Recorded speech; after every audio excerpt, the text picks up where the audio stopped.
Bonjour à tous et bienvenue dans une nouvelle série vidéo. Donc elle va s'appeler En route vers les 100 kilos. Aujourd'hui je vais essayer de vous expliquer pourquoi je me lance dans cette série de vidéos. Et donc pour commencer on va parler de mon histoire avec le sport. Donc j'ai commencé tout petit à faire des tours de lotissement en VTT avec les copains. Puis après on a commencé à aller se promener un petit peu dans les bois autour de chez nous. Et finalement j'ai commencé à faire du vélo dans tout Tussac. Plus tard, vers 7-8 ans, mes parents se sont décidés à me mettre au tennis. Mais comme j'y voyais rien et que j'étais pas du tout coordonné, je passais plus de temps à taper à côté de la balle ou même à me taper moi dessus que dans la balle. Donc j'ai arrêté le tennis très vite. Je suis passé en vitesse par le karaté, le tennis de table, avant de passer à peu près 2 ans à l'escrime. L'escrime c'était sympa, j'avais une équipe que j'aimais beaucoup, de très bons copains, etc. Seulement, au bout d'un moment, prendre des peignets tous les week-ends en compétition parce que moi j'y vois rien et le mec en face lui y voit, même à 10 ans, c'est frustrant. Donc sur les conseils d'une amie Delphine qui était ma prof de braille à l'époque, j'ai décidé de m'essayer à l'aviron. Donc les premières séances, ça n'a pas été évident parce que, comme je disais tout à l'heure, j'y vois rien et en plus dans ces bateaux-là, on rame à l'envers, donc d'un tu vois rien et de deux tu vois pas où tu vas, donc l'un dans l'autre ça a fait que j'ai passé pas mal de temps dans les berges du lac du Causse les premiers temps. L'avantage de l'aviron à côté de ça, c'est qu'il y a aussi la possibilité de ramer dans des bateaux collectifs, et donc de plus avoir cette problématique de direction et d'avoir uniquement à pousser comme un âne, et ça je le faisais plutôt pas mal. Donc j'ai continué à ramoter comme ça pendant 5 ou 6 ans, je me suis fait de très bons amis que je côtoie encore aujourd'hui. On se faisait régulièrement des sorties VTT, on faisait un peu de matchs de foot, enfin on arrivait toujours à faire d'autres trucs à côté hors de l'aviron malgré mon handicap. En fin 2009, notre entraîneur Patrick est venu me voir pour me dire qu'il existait un championnat de France en e-sport. Et selon lui, j'étais prêt à tenter l'aventure. J'avais à peine 18 ans, j'étais un peu foufou et je me suis dit que ça pouvait être amusant. Et que de toute façon, en handisport, ça serait comme dans les sports précédents, on serait deux et que ce serait pas difficile d'aller chercher quelque chose, même en ramant pas beaucoup. Je me suis trompé, hein.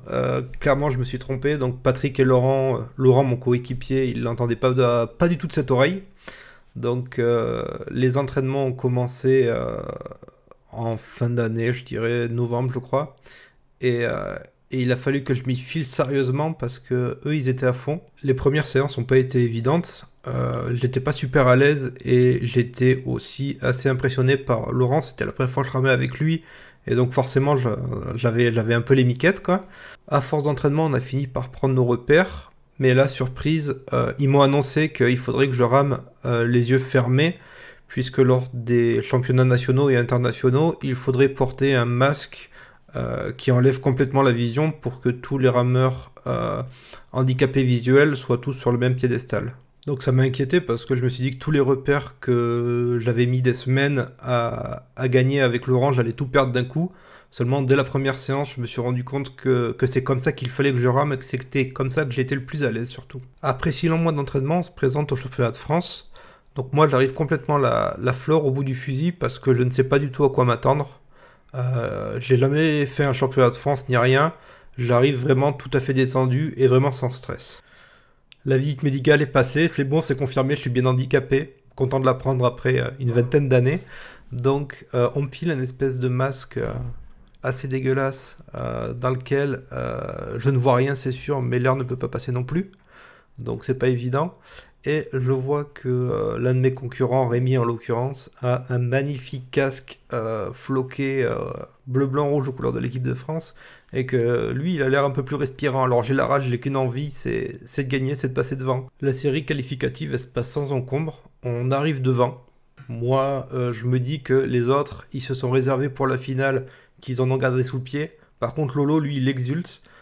Il me sort un truc du genre regarde-le, lui là-bas, il a explosé, il est rouge comme une tomate, il est mort, on va les rincer. Moi je suis là, bah ouais, regarde, mais moi j'y vois rien, j'ai mon masque sur les yeux donc je vois pas comment ils sont. J'y crois pas du tout, je me dis ils en ont gardé pour le lendemain. Le lendemain, c'est donc la finale. Départ canon des brévistes, enfin ça c'est ce qu'on m'a raconté à la fin parce que moi j'ai rien vu. Puis tout d'un coup, Lolo il s'écrie dégage enculé, t'es dans la ligne d'eau. Moi je comprends rien du tout à ce qui se passe. Mais c'est pas grave, je lui fais confiance, je continue, je pousse, j'entends le djembé, là je me dis on approche de la fin et c'est moi qui lance l'enlevage à 250-300 mètres de la ligne d'arrivée. Donc la course est terminée Et là, je reçois des litres d'eau sur la tronche, Lolo qui m'arrose. Je me suis dit qu'on avait gagné, j'en savais absolument rien encore. Cette victoire, elle m'a ouvert la porte vers l'équipe de France et aussi vers les premières frustrations, puisque je l'ai appris quelques semaines plus tard que l'on serait privé d'une épreuve de Coupe du Monde à Bled en Slovénie. Alors allez savoir pourquoi. Est-ce que c'est parce que l'outsider a gagné et que ça a changé les plans de la Fédé ou quoi? Je n'en sais rien, mais en tout cas ça a été une période assez difficile à vivre. En février 2011 a lieu au Stade Père de Coubertin à Paris l'Open Concept 2. Donc c'est les prémices des championnats d'Europe d'aviron indoor en fait.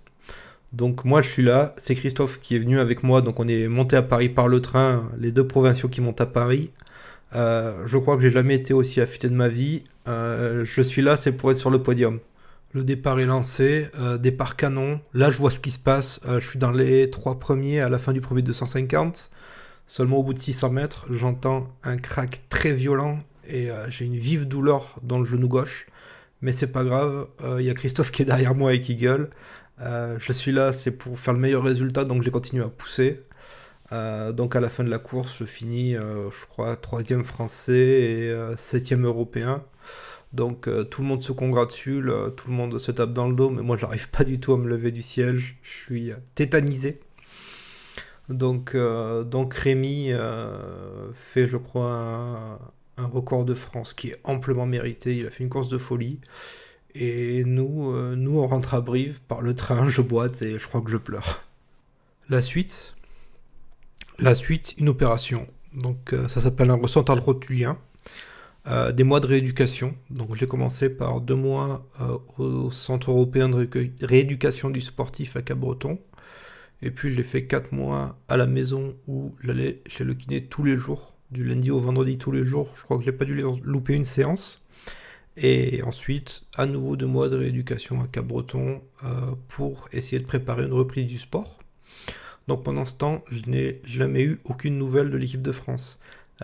Ni même pour savoir si je m'étais réveillé de l'opération, ni rien du tout. Donc la frustration, elle continue de s'engranger. J'ai pris du poids, je suis un gros sac, je fais 105 kilos. En novembre 2011, je remonte enfin sur un bateau.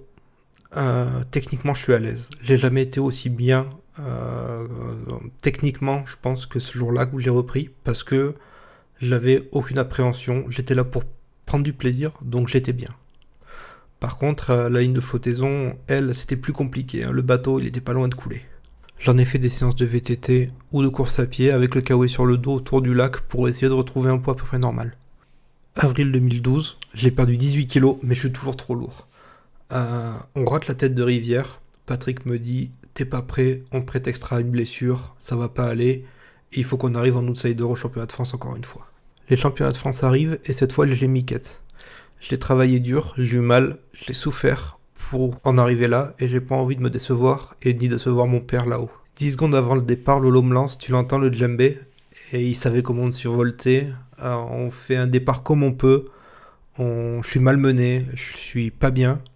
On finit 3e de la course, loin derrière, mais c'est pas grave. Je suis revenu, j'ai montré que j'étais encore là, et c'est exactement pour ça qu'on est venu. Décembre 2013, stage élargi du collectif France à Bourges. J'ai l'impression d'être à nouveau dans les plans d'avenir de la Fédé, et ça fait plaisir parce que j'ai beaucoup travaillé dans mon coin pour en arriver là. Je me lève pendant la nuit pour aller pisser, sans allumer la lumière pour pas réveiller mon voisin de chambre. Je trébuche sur la table de chevet, pareil que Bastaro, et je me luxe le genou, je me tords dans tous les sens, je m'éclate sur le sol. Le lendemain matin, au petit déjeuner, mon genou a doublé de volume. Je prends mes affaires, j'attends le train et je rentre à Limoges. Donc il y a de l'eau sur mes lunettes, mais il pleut pas dehors. Bilan, une 2e opération, des mois de rééducation à nouveau, sauf que cette fois je suis plus un gamin, j'ai un boulot, un accident de travail ça coûte cher. C'est là que je me dis à Cap-Breton que le sport c'est terminé, que je peux pas me permettre d'être en arrêt de travail tous les ans, tous les 2 ans, parce que je fais du sport, parce que je suis fragile, et je me dis qu'à un moment donné, la vie c'est pas que ça, et qu'il faut savoir passer à autre chose. Je continue donc ma petite vie en dehors des bassins, j'y retourne de temps en temps pour faire des photos et pour pas m'éloigner complètement de ce monde que j'aime, parce que c'est aussi chez moi. Je fais un boulot sédentaire, avec des horaires de merde, je mange mal, je suis stressé, je suis mal dans ma peau. Février 2017, une plaque de verglas m'envoie vers une troisième opération, la deuxième au genou droit. L'alcool, les médicaments, je m'enferme, je suis seul, je veux voir personne. Je suis plus le même homme et ça va continuer jusqu'à ce qu'en juillet 2019, je décide de changer et de quitter mon travail et de partir sur des bases saines. Aujourd'hui, on est en août 2020, je me sens bien, je suis un homme nouveau, mais je fais 120 kilos et ça, il faut que ça change.